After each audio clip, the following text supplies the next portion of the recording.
আচ্ছা, মোটামুটি হয়ে গেছে। এখন আমরা চাচ্ছি যে উপরে যে ফাংশনগুলো আমরা একটা সিএসএস আমরা ক্লাস নিয়েছিলাম, ফাংশন মানে এটার একটা ডিজাইন করি। ফাংশনগুলো কালার আমরা একটু আলাদা করে দিই। ব্যাকগ্রাউন্ড আমরা দিব হ্যাশ 323 সাদা করে দিই, লাইক কাজ করি 6 এরকম করে দিই। আমরা কি করবো, ডট যে অপারেটর নামে যে আমরা একটা ক্লাস নিয়েছিলাম অপারেটরের জন্য, এটা আমরা ডিজাইন করে দিই।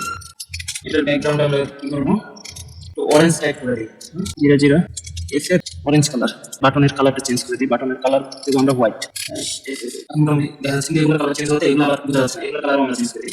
কালার দিব আমরা 00 ব্ল্যাক কালার, এন্ড এটারও কালার দিব আমরা ব্ল্যাক কালার। ডিসপ্লেটা আরেকটু বড় হলে সুন্দর লাগতো, তাই না? তাহলে এইটার ফন্ট সাইজ বাড়াই দিই, তাহলে দেখতে সুন্দর লাগবে। 60 ওকে, মোটামুটি চলে। এখন দেখেন এটা একটু গ্যাপ দেখা যাচ্ছে, এটা দেখতে ভালো দেখা যাচ্ছে না। তো এটা আমরা কি করবো, কিভাবে ফিক্স করতে পারি? আমরা বাটনস লাস্ট সাইড যদি আমরা নিয়ে যদি আমরা স্ক্যান করি, গেট কলাম যদি স্ক্যান করি, দেন হচ্ছে